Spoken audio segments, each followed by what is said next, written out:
નમસ્કાર દર્શક મિત્રો, હું યોગેશ પટેલ લાઈવ ગુરુ ન્યૂઝ ચેનલમાં આપનું સ્વાગત કરું છું. નિહાળી આજના મહત્વના સમાચાર.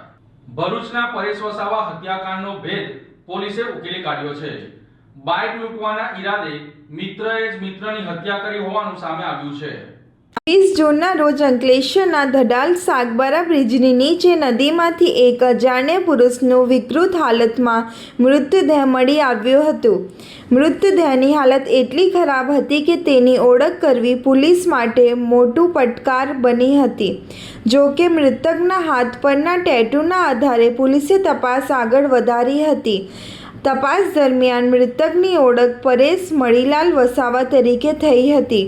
પોલીસને જાણવા મળ્યું હતું કે પરેશ 17 જૂનના રોજ પોતાની મોટરસાઇકલ લઈને ઘરેથી નીકળ્યા હતા, પરંતુ ત્યારબાદ પરત ફર્યા નહોતા.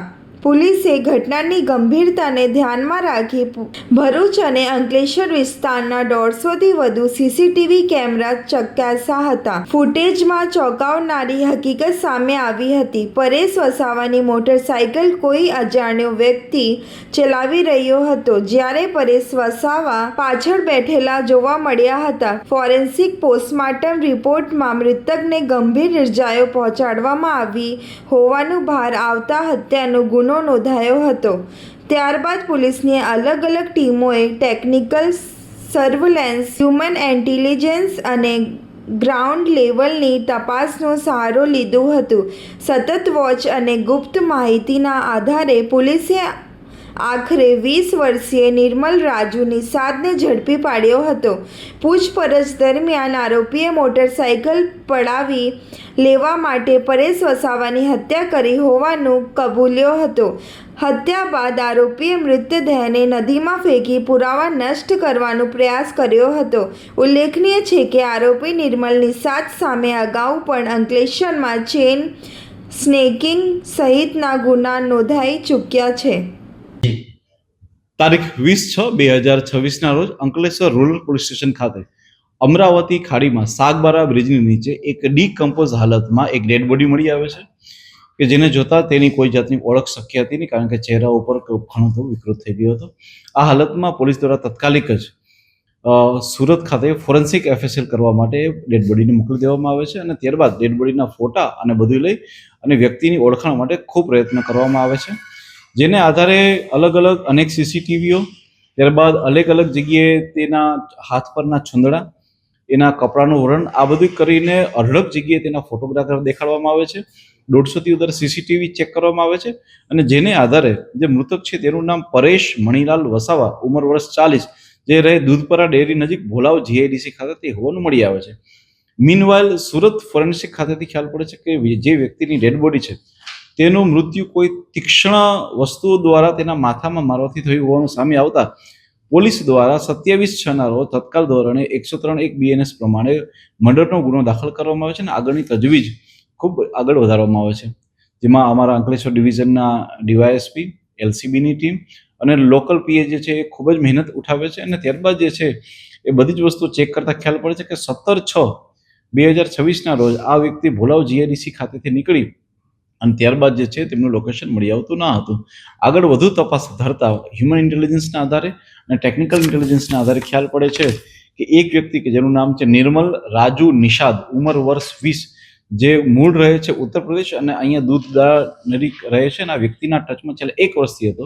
તેની સાથે છેલ્લે જોવામાં આવ્યો હતો અને ત્યારબાદ ઇન્ટ્રોગેશનના આધારે અને અલગ અલગ બીજી ટેકનિકના આધારે પોલીસને સફળતામાં હાથ ધરે છે કે જેમાં વ્યક્તિ દ્વારા માત્ર તેનું મોટરસાયકલ પડાવી લેવાના હેતુ પાર ના આવતા તેણે વ્યક્તિનું પથ્થરથી મૃત્યુ નિપજાવ્યું હતું અને ત્યારબાદ જે ત્યાંથી એ ડેડ બોડીને ડમ્પ કરીને ફરાર થઈ ગયા હતા. આ વ્યક્તિ જે નિર્મલ રાજુ નિષાદ છે તેની ઉપર આ અગાઉ પણ 2025ની સાલમાં ચેઇન સ્નેચિંગના એટલે કે 304(2) મુજબના 2 ગુના પણ દાખલ થયેલા છે. હાલમાં પોલીસ દ્વારા આરોપીને અટક કરી અને આગળની મજબૂત કાર્યવાહી માટે કામ ચાલુ છે. અંકલેશ્વર જીઆઈડીસીમાં આવેલી ગ્લેક્સોન ફાર્મા કેમિકલ કંપનીમાં અકસ્માતની અંદર 4 કામદારો દાઝી ગયા હતા, જેમાં 2ની હાલત ગંભીર જોવા મળી રહી છે. અંકલેશ્વર જીઆઈડીસીમાંથી એક ગંભીર ઔદ્યોગિક અકસ્માતના સમાચાર સામે આવ્યા છે. ગ્લેઝોન ફાર્મા કંપનીમાં રાસાયણિક પ્રક્રિયા દરમિયાન અચાનક અકસ્માત સર્જાતા 4 જેટલા કામદારો દાઝી ગયા હતા. પ્રાથમિક માહિતી મુજબ કંપનીમાં કેમિકલ પ્રોસેસિંગ ચાલી રહ્યો હતો ત્યારે કોઈ કારણસર અકસ્માત સર્જાયો હતો, જેમાં 4 કામદારો ઈજાગ્રસ્ત બન્યા હતા.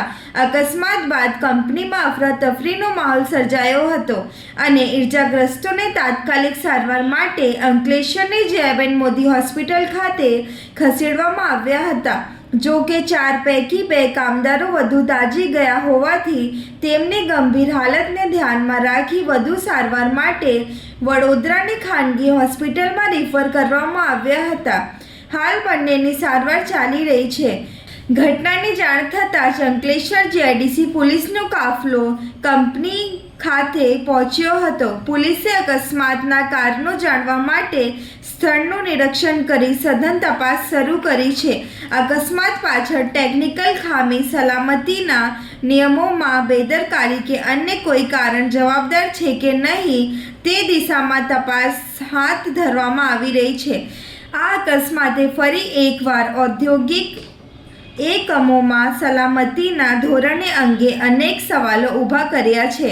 હવે પોલીસ તપાસ બાદ અકસ્માતનું સાચું કારણ સામે આવશે. અંકલેશ્વર ઉદ્યોગ મંડળની ચૂંટણીનો જંગ હવે ચરમસીમાએ પહોંચ્યો છે. આજે ચૂંટણી પ્રચારનો અંતિમ દિવસ છે અને આવતીકાલે મતદાનથી તમામ ઉમેદવારોનો ફેસલો થશે. નિહાળો વિશેષ અહેવાલ. અંકલેશ્વર ઉદ્યોગ મંડળની ચૂંટણીનો પ્રચાર આજે સાંજે પૂર્ણ થયો છે, જ્યારે હવે સૌની નજર આવતીકાલે યોજાનારા મતદાન પર છે. આ વખતે ચૂંટણીમાં સહયોગ પેનલ અને વિકાસ પેનલ વચ્ચે ખરાખરીનો જંગ જામ્યો છે, જેના કારણે સમગ્ર ઔદ્યોગિક વર્તુળમાં ભારે ઉત્સુકતા જોવા મળી રહી છે. આ ચૂંટણીમાં સૌથી વધુ ચર્ચાનો વિષય રહેણાંક વિસ્તારમાં તળાવ બનાવવાનો મુદ્દો રહ્યો છે. આ મુદ્દાને લઈને બંને પેનલો વચ્ચે પ્રચાર દરમિયાન આક્ષેપ અને પ્રત્યા આક્ષેપોનો દોર ચાલ્યો હતો. એટલું જ નહીં, સોશિયલ મીડિયા પર AI આધારિત પત્રિકાઓ બનાવીને પ્રચાર સામગ્રીને લઈને પણ બંને પેનલો વચ્ચે યુદ્ધ જોવા મળ્યું હતું. વિકાસ પેનલે રહેણાંક વિસ્તારના પ્રશ્નોને ચૂંટણીનો મુખ્ય મુદ્દો બનાવી મતદારોને પોતાની તરફ આકર્ષવાનો પ્રયાસ કર્યો છે. સાથે જ વિકાસ પેનલે યુવા ઉમેદવારોને તક આપીને નવા નેતૃત્વ પર વિશ્વાસ વ્યક્ત કર્યો છે, જ્યારે બીજી તરફ સહયોગ પેનલે અનુભવોને પ્રાથમિકતા આપી છે. અગાઉ સત્તા સંભાળી ચૂકેલા અનુભવી ઉમેદવારો સાથે 1-2 નવા અને યુવા ચહેરાઓને પણ તક આપવામાં આવી છે. ઉપરાંત AWMAની મંજૂરી અને પોતાના અગાઉના કાર્યકાળ દરમિયાન કરાયેલા વિકાસના કાર્યોને આધારે મતદારોનો વિશ્વાસ જીતવાનો પ્રયાસ કર્યો છે. ચૂંટણીના ગણિતની વાત કરીએ તો સહયોગ પેનલ માટે સત્તા મેળવવાનો રસ્તો થોડો મુશ્કેલ છે. સહયોગ પેનલે સત્તા પર આવવા માટે પોતાના તમામ 10 ઉમેદવારોને વિજેતા બનાવવા જરૂરી છે, જ્યારે વિકાસ પેનલ માટે સ્થિતિ અનુકૂળ માનવામાં આવી રહી છે. વિકાસ પેનલ માત્ર 3 ઉમેદવારો વિજેતા બનતા જ તેઓ સત્તાનું સિંહાસન જાળવી શકશે. હવે તમામ અટકળોનો અંત આવતીકાલે મતદાન બાદ આવશે. અંકલેશ્વર ઉદ્યોગ મંડળનું સુકાન કોના હાથમાં જશે તેનો નિર્ણય મતદારો કરશે. મતદાનથી લઈને પરિણામ સુધી દરેક મહત્ત્વની અપડેટ સાથે અમે સતત તમારી સાથે જોડાયેલા રહીશું. ત્યાં સુધી જોતા રહો લાઈવ ભરૂચ ન્યૂઝ ચેનલ. નમસ્કાર. પાનોલી જીઆઈડીસીમાં પ્રથમ વરસાદે જ પ્રી મોન્સૂન કામગીરીની પોલ ખોલી નાખી હતી. 20 મિનિટના વરસાદમાં રસ્તાઓ જળબંબાકાર બન્યા હતા. ભરૂચ જિલ્લાના પાનોલી જીઆઈડીસીમાં ચોમાસાના પ્રથમ વરસાદે નોટિફાઈડ તંત્રની પ્રી મોન્સૂન કામગીરીની પોલ ખોલી નાખી હતી. માત્ર 20 મિનિટ સુધી વરસેલા વરસાદમાં જ જીઆઈડીસીના અનેક વિસ્તારોમાં વરસાદી કાંસો ઉભરાઈ જતા પાણી રસ્તાઓ પર ફરી વળ્યા હતા, જેના કારણે વાહન ચાલકો તેમજ ઉદ્યોગકારોને મુશ્કેલીનો સામનો કરવો પડ્યો હતો. ચોમાસા પહેલાં વરસાદી કાંસોની યોગ્ય સફાઈ ન કરવામાં આવતા વરસાદી પાણીનો નિકાલ થઈ શક્યો ન હતો. પરિણામે અનેક સ્થળોએ પાણી ભરાઈ જાય તેવા દ્રશ્યો જોવા મળ્યા હતા. કેટલીક કંપનીઓમાં તો વરસાદી કાંસના પાણી પરિસરમાં ઘૂસી જતા કંપનીના માલિકોએ પોતાના કામદારો દ્વારા વરસાદી કાંસોની સફાઈ કરાવવા ફરજ પડી હતી. ઉદ્યોગકારોનું કહેવું છે કે જ્યારે નોટિફાઈડ તંત્ર ઉદ્યોગો પાસેથી નિયમિત ટેક્સ વસૂલે છે ત્યારે તેના બદલામાં યોગ્ય સુવિધા અને સમયસર પ્રી મોન્સૂન કામગીરી પૂરી પાડવી જોઈએ. જો કે પ્રથમ વરસાદમાં સર્જાયેલી સ્થિતિને જોતા નોટિફાઈડ તંત્ર આ જવાબદારી નિભાવવામાં નિષ્ફળ ગયું હોય તેવું ઉદ્યોગકારોએ મીડિયાને નામ ન જાહેર કરવાની શરતે જણાવ્યું હતું. હવે પ્રશ્ન એ છે કે પ્રથમ વરસાદમાં જો આવી સ્થિતિ સર્જાય છે તો આગામી દિવસોમાં ભારે વરસાદ દરમિયાન પાનોલી જીઆઈડીસીની સ્થિતિ કેવી રહેશે, આ અંગે ઉદ્યોગકારોમાં પણ ચિંતા જોવા મળી રહી છે. જો કે વરસાદ વરસવાનું બંધ થતાની સાથે જ નોટિફાઈડ તંત્રના અધિકારીઓ દ્વારા જીસીબી વડે જે વરસાદી કાંસોમાં કેમિકલયુક્ત પાણી છોડતા પ્રદૂષણકાર ઉદ્યોગોના વરસાદી કાંસની અંદર જે પાળા બાંધવામાં આવ્યા હતા તે પાળાનો નિકાલ કરીને જે ઉભરાયેલા પાણી અને જે ગટરો ભરાઈ હતી તે પાણીનો નિકાલ કરવાની પણ કામગીરી શરૂ કરવામાં આવી હતી. અંકલેશ્વરમાં ચૈતર વસાવાના સમર્થનમાં નીકળેલી આપની પદયાત્રા દરમિયાન પોલીસે 15 કાર્યકરોની અટકાયત કરી હતી. અંકલેશ્વરમાં ચૈતર વસાવાના સમર્થનમાં આમ આદમી પાર્ટી દ્વારા પદયાત્રાનું આયોજન કરવામાં આવ્યું હતું. જો કે પદયાત્રા શરૂ થતાં જ પોલીસે 15 જેટલા કાર્યકરોની અટકાયત કરી હતી. અંકલેશ્વરમાં ચૈતર વસાવાના સમર્થનમાં આમ આદમી પાર્ટી દ્વારા આજે આયોજિત રેલી દરમિયાન પોલીસે આશરે 15 જેટલા કાર્યકરોની અટકાયત કરી હતી. આપની પદયાત્રા સ્ટેશનથી ભરૂચી નાકા પાસે બિરસા મુંડા પ્રતિમા સુધી યોજવાની હતી. રેલીની શરૂઆત પહેલાં કાર્યકરોએ બાબા સાહેબ ડૉક્ટર ભીમરાવ આંબેડકરની પ્રતિમાને ફૂલહાર અર્પણ કરીને શ્રદ્ધાંજલિ આપી હતી. ત્યારબાદ પદયાત્રા શરૂ કરવામાં આવી હતી. જો કે પદયાત્રા શરૂ થતાં જ પોલીસે કાર્યવાહી હાથ ધરી આશરે 15 જેટલા કાર્યકરોને અટકાયતમાં લીધા હતા. પોલીસની આ કાર્યવાહીથી સ્થળ પર થોડા સમય માટે તંગદિલીનો માહોલ સર્જાયો હતો. કાર્યકરોએ અટકાયતનો વિરોધ નોંધાયો હતો. ગુજરાતના લોકપ્રિય ધારાસભ્ય માનનીય ચૈતરભાઈ વસાવા સાહેબ પર જે તાનાશાહી સરકારે જે ખોટા કેસો કરીને વારંવાર એમને જેલ કરવામાં આવે છે. ફક્ત 18 દિવસના બાળકને એને પણ સજા કરવામાં આવી છે. ત્યારે આ ભાજપ સરકાર હંમેશા તાનાશાહી કરી રહી છે. જ્યારે જે અન્યાય, શોષણ, અત્યાચાર હંમેશા ચૈતરભાઈ એમની વચ્ચે આગળ રહ્યા છે, લોકોના હક અધિકાર માટે લડી રહ્યા છે. ત્યારે જ્યારે નર્મદા જિલ્લો આખો ચૈતરભાઈ વસાવા આમ આદમી પાર્ટી જીતી રહી છે અને તે ભાજપ સરકાર જોઈ શકી નથી. એના વિરુદ્ધ જ્યારે ચૈતરભાઈ પર ખોટા કેસો કરી રહ્યા છે અને એમને દબાણ કરવામાં આવી રહ્યું છે. આજે સમગ્ર આમ આદમી પાર્ટી અને અંકલેશ્વરના સામાજિક આગેવાનો દ્વારા એક પદયાત્રાનું આયોજન કરવામાં આવેલ હતું, પણ ત્યાં પણ અમને પરમિશન છેલ્લા 3 દિવસથી માંગીએ છીએ. તે છતાંય પરમિશન આપવામાં નહીં આવી અને પોલીસ મૂકી દેવામાં આવી છે. ભાજપ સરકાર હંમેશા તાનાશાહી સાબિત થઈ રહ્યું છે અને વારંવાર આ લોકતંત્રનું હત્યા કરી રહી છે. પણ અમને વિશ્વાસ છે માનનીય ચૈતરભાઈ અને નામદાર કોર્ટ, સુપ્રીમ કોર્ટ, હાઈકોર્ટ દ્વારા અમને જામીન અને કોર્ટનો સ્ટે આપવામાં આવશે. જય હિન્દ, જય ભારત. ચૈતર વસાવાના સમર્થનમાં 2 જુલાઈએ ડેડિયાપાડામાં મહાજન સભા યોજાવાની છે. 4 રાજ્યોમાંથી આદિવાસી સમાજને આ સભામાં જોડાવા માટે અપીલ કરાઈ છે. આદિવાસી સમાજ નર્મદા દ્વારા આગામી 2 જુલાઈ બુધવારના રોજ સવારે 11 વાગ્યે ડેડિયાપાડાના પીઠા ગ્રાઉન્ડ ખાતે સામાજિક જન સમર્થન સભા યોજવાનું એલાન કરવામાં આવ્યું છે.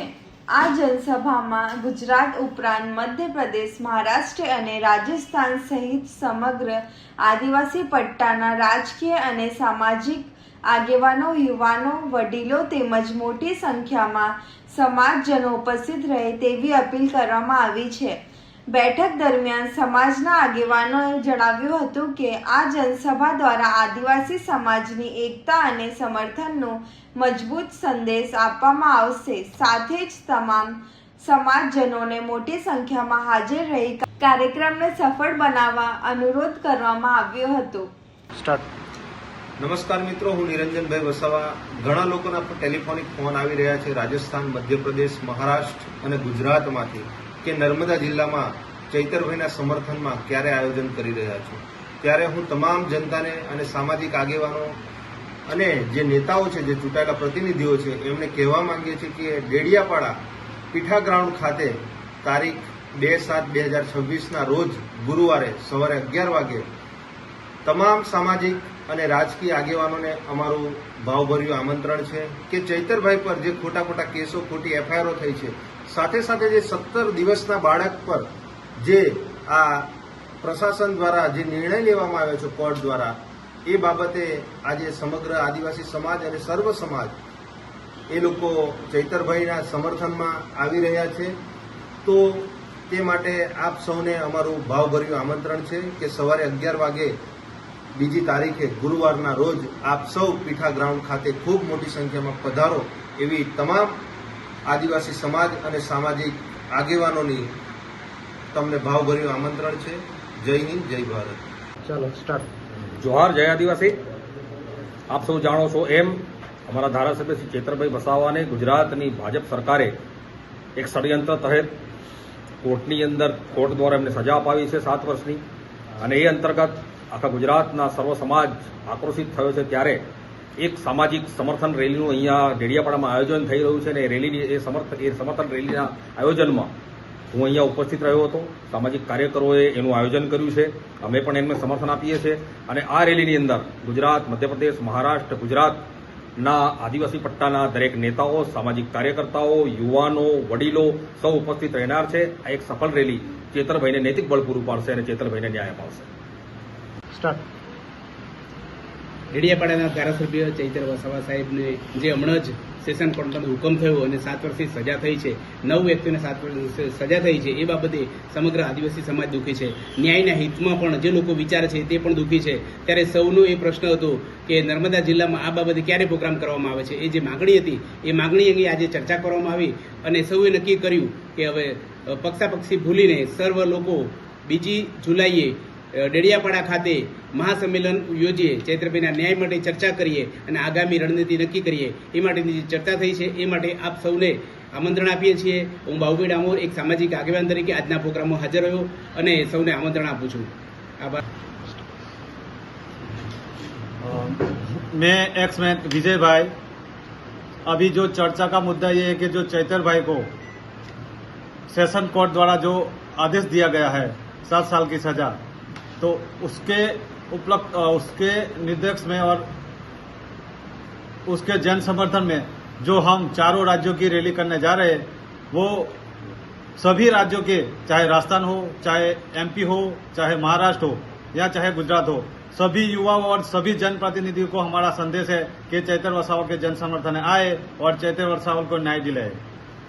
ભરૂચ શહેર અને જિલ્લામાં વડ સાવિત્રીનું વ્રતની ભક્તિભાવપૂર્વક ઉજવણી કરવામાં આવી હતી. ભરૂચના વિવિધ મંદિરોમાં મહિલાઓએ પરંપરાગત વસ્ત્રોમાં સજજ થઈ વટ વૃક્ષની પૂજા કરીને પોતાના પતિના દીર્ઘ આયુષ અને સુખમય જીવન માટે પ્રાર્થના કરી હતી. મહિલાઓએ પૂર્ણકાલે ઉપવાસ રાખી સંકલ્પપૂર્વક વ્રત કર્યો અને સાવિત્રી સત્યવાનની કથા શ્રવણ કરી. મંદિરોમાં ભક્તિ ગીતો અને ધાર્મિક કાર્યક્રમનું પણ આયોજન કરવામાં આવ્યું હતું. આ પ્રસંગે વટ વૃક્ષને કલાવાળો દોરો બાંધી તેની પરિક્રમા કરીને શાસ્ત્રોક્ત વિધિ અનુસાર પૂજા કરવામાં આવી હતી, જે લગ્ન સંસ્થાની પાવનતાને પ્રગટાવે છે. વટ સાવિત્રી વ્રત ખાસ કરીને વૈવાહિક જીવનમાં સ્થિરતા, સમૃદ્ધિ અને પતિના આરોગ્ય માટે સંપીત પાવન દિવસ માનવામાં આવે છે. ભારતીય સંસ્કૃતિ પ્રત્યેની શ્રદ્ધા એકબંધ જોવા મળી રહી છે. આ બ્રહ્મા સાવિત્રીનું પૂજન એટલે વટ સાવિત્રી જેઠ સુદ પૂર્ણિમા દિવસે કરવામાં આવે છે. આ વ્રતથી બહેનોનું અખંડ સૌભાગ્ય વધે છે, એમના બાળકોનું, એમના પરિવારનું બધાનું આયુષ્ય પણ વધે, આરોગ્ય વધે, બાળકોનું પણ વિદ્યા અભ્યાસમાં પણ સારું પ્રગતિ થાય, એમની પણ પ્રગતિ થાય. એવા આજે આ વડના સમીપે એમાં ભગવાનનો વાસ રહેલો છે, બ્રહ્મા અને સાવિત્રી છે. હું એ અખંડ સૌભાગ્યનું જોડું છે. એ રીતે પણ એમનામાં અખંડમય જીવન એમનું પસાર થાય. એ રીતે આ દર વર્ષે વર્ષા ઋતુમાં ઉત્તરાયણના દક્ષિણના પર્વમાં આ વ્રત કરવામાં આવે છે. તેથી બધાનું સ્ત્રીઓનું સૌભાગ્ય, અખંડ સૌભાગ્ય રહે છે અને દીર્ઘ આયુષ્ય એટલે લાંબુ આયુષ્ય ભોગવે છે અને એ પરમાત્માની પૂજા કરતા રહે છે. આજનું વડ સાવિત્રીનું વ્રત એટલા માટે કરવામાં આવે છે કે સ્ત્રીઓને ધન્ય ધ્યાનથી ભરપૂર ખાદ્ય ભગવાન, એમનો પતિનો આયુષ્ય વધે, અખંડ સૌભાગ્ય વ્રત કરવાનું એનું ફળ મળે, ધન્ય ધ્યાનથી ભરપૂર રહે. એમાં મહાદેવ, શિવ, પાર્વતીની પૂજા કરવામાં આવે છે, વિષ્ણુ, લક્ષ્મીની પૂજા કરવામાં આવે છે, ગણપતિ દાદાની પૂજા કરવામાં આવે છે, પછી વડ સાવિત્રી માતાની પૂજન કરવામાં આવે છે, પછી એમને બધું ભેટ સ્વીકારવામાં આવે છે, જેને કે ચણાની દાળ હોય, કેરી હોય, શ્રીફળ, બ્લાઉઝ પીસ, શણગાર આપવામાં આવે છે. પછી એમની ફેરા કરવામાં આવે છે. જેની જે ઈચ્છા હોય તે કરી શકીએ છીએ. 11, 21, 51, 108 એટલે એ ફળની પ્રાપ્તિ મળે છે. એનાથી આપણે પતિદેવનું આયુષ્ય વધે છે. ભગવાન બધી બહેનોને અખંડ સૌભાગ્ય રાખે એ ભગવાનની એ કૃપા હું જાણું છું. ઓર બધાનું સારું થાય એ રીતે હું ભગવાનને પ્રાર્થના કરું છું. બધી બહેનોનું સુહાગ અમર રહે, બધાના ધન્ય ધ્યાનથી ભરપૂર રાખે ભગવાન, બધાનો આશીર્વાદ મળે. શિવ પાર્વતીનું વ્રત કહેવામાં આવે છે, વટ સાવિત્રીનું વ્રત કહેવામાં આવે છે. અને બધા જ વ્રત બહેનો માટે લાભદાયક શુભદાયક હોય છે. ઓર બધી બહેનોને સારી રીતે આ વ્રત કરવું જોઈએ. અંકલેશ્વર તાલુકામાં મેઘરાજાની ધમાકેદાર એન્ટ્રીથી ધોધમાર વરસાદ વરસતા ગરમીમાંથી લોકોને રાહત મળી છે. ભરૂચ જિલ્લાના અંકલેશ્વર તાલુકાના આસપાસના વિસ્તારોમાં આજે બપોર બાદ અચાનક વાતાવરણમાં પલટો આવ્યો હતો. કાળા ડિબાંગ વાદળો છવાતા જ ધોધમાર વરસાદ શરૂ થયો હતો. છેલ્લા કેટલાય દિવસોથી સતત ગરમી અને ભારે બફારાના કારણે લોકો પરેશાન થઈ રહ્યા હતા, પરંતુ મેઘરાજાની ધમાકેદાર એન્ટ્રી થતાં જ વાતાવરણ ખુશનુમા બની ગયું હતું. વરસાદ શરૂ થતાં રસ્તાઓ પર પાણી વહેતા જોવા મળ્યા હતા, જ્યારે વરસાદની ઠંડકનો આનંદ લેવા લોકો પણ ઘરની બહાર નીકળ્યા હતા. વરસાદને કારણે તાપમાનમાં નોંધપાત્ર ઘટાડો થતાં લોકોને ગરમીમાંથી રાહત મળી હતી. સ્થાનિક લોકોનું કહેવું છે કે છેલ્લા ઘણા દિવસો બાદ વરસેલા આ વરસાદથી વાતાવરણમાં ઠંડક પ્રસરી છે અને લોકોને ભારે ગરમી તેમજ બફારામાંથી રાહત મળી છે. તો આ હતા આજના સમાચાર. નવી ઘટનાઓ સાથે ફરી મળીશું. ત્યાં સુધી જોતા રહો લાઈવ ભરૂચ ન્યૂઝ ચેનલ. નમસ્કાર.